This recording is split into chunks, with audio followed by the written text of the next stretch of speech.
Bonjour SSM! Bon matin Rosalie! Bon matin Marie-Michel! Cette semaine au Téléjournal, le Salon du livre à Trois-Rivières, The Beat the Bob Challenge sur l'heure du midi, les résultats de la compétition First Robotique à Montréal et les images du voyage en Thaïlande.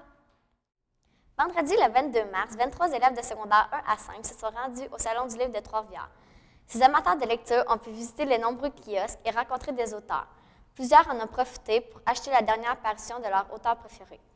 Nos élèves ont eu la chance d'assister à une animation de Luc Gélina, chroniqueur sportif, écrivain et ancien du SSM. Voici M. Gélina parlant de son passage au SSM. Alors, il paraît que Luc, ton passage au séminaire t'a inspiré pour le début de ce que tu retrouves maintenant dans ta vie tous les jours. Complètement. En fait, comme tous les garçons de 12-13 ans, je voulais être soit policier, pompier ou vétérinaire. Puis au séminaire Sainte-Marie à l'époque, moi j'étais là de 80 à 85. Il y avait l'abbé Édouard Bang qui était vraiment très actif pour la vie sociale. Puis il y avait Denis Benoît aussi, je pense que Denis est encore là, qui était en charge de l'audiovisuel. Puis il y avait la radio étudiante qui livrait un bulletin après la récréation du matin. Puis moi ça me captivait, donc en secondaire 3, je me suis inscrit pour faire les sports à la radio étudiante, pour parler des cataractes du Canadien, mais aussi des athlètes du SSM qui avaient des compétitions les week-ends en judo, en karaté, en n'importe quoi, en volleyball, les équipes aussi d'extramurales. Puis il y avait une belle dynamique vraiment valorisante, je trouve, pour les jeunes qui voulaient faire quelque chose. Puis après, il y a eu l'Escogriffe, le journal étudiant. Donc j'ai embarqué dans l'Escogriffe aussi. Encore à peu près le même genre de thème. Donc j'avais la radio étudiante, la télé étudiante. Donc il y a eu des influences importantes au séminaire Sainte-Marie, des influences qui ont complètement changé ma vie. M. Gélina est l'auteur des volumes « La LNH, un rêve impossible ». Ces volumes sont des biographies des joueurs de hockey. Son livre « C'est la faute à Ovechkin » est un roman mettant en vedette de jeunes hockeyeurs. Son prochain livre, « C'est la faute de Mario Lemieux » est attendu pour la mi-avril. Vous pouvez emprunter ces volumes à la bibliothèque de l'école. Les deux accompagnatrices, Mme Sylvie Gervais et Mme Lise Gauthier, ainsi que M. Éric Lamy, remercient les élèves de leur participation et vous disent à l'an prochain. La semaine passée, 3 équipes ont affronté M. Bob Gervais dans le Beat the Bob Challenge. Le défi consistait d'un jeu de connaissances de style génie en herbe. Bye-bye. Correct. How often did most people take a bath in the 18th century? Once or twice a year, once a month, every Saturday night. Bob. 8. Once or twice a year? Correct.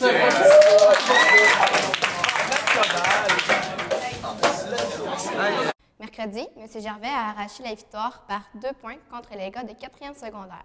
Jeudi, il a réussi à garder son titre de champion contre les filles de 5e secondaire. Raise your hands. 5:20. The answer is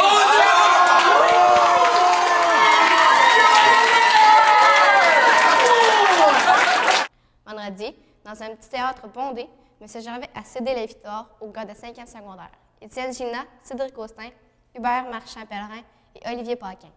C'est avec beaucoup d'humilité que M. Gervais accepte sa défaite. Il a perdu une bataille, mais la guerre n'est pas finie. Une activité parascolaire unique en région a pris fin la fin de semaine dernière. Une douzaine d'élèves ont participé à la compétition First Robotique à Montréal avec leur robot Trimec. Jeudi, l'équipe a assemblé le robot qui était scellé depuis le 16 février. Ils ont gagné leurs 2 matchs pratiques. Vendredi et samedi ont eu lieu les matchs de qualification.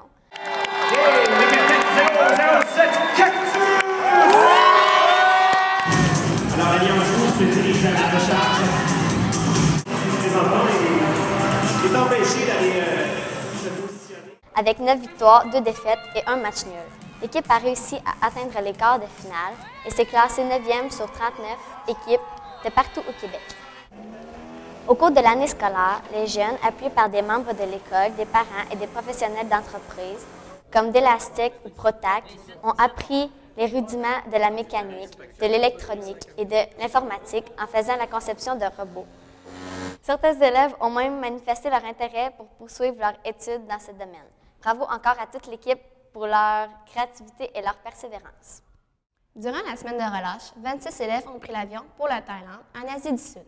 Ce voyage culturel unique a débuté et terminé avec 23 heures de vol, sans compter les escales.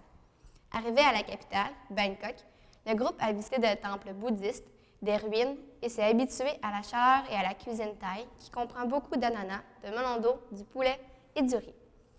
Après quelques jours dans la grande ville avec ses 8 millions d'habitants, le groupe a pris le train vers Chiang Mai, dans le nord du pays. C'est ici qu'ils ont visité un camp d'éléphants, ont descendu une rivière en radeau de bambou et ont pris des tuk-tuk, les célèbres taxis thaïlandais. Ils ont aussi rencontré les fameuses femmes girafes, une expérience fascinante.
Malgré un retour difficile avec 12 heures de décalage, les accompagnatrices, Mme Lemire, Mme Plante, Mme Gagnon et Annick Closier, tiennent à remercier tous les participants pour ce voyage extraordinaire.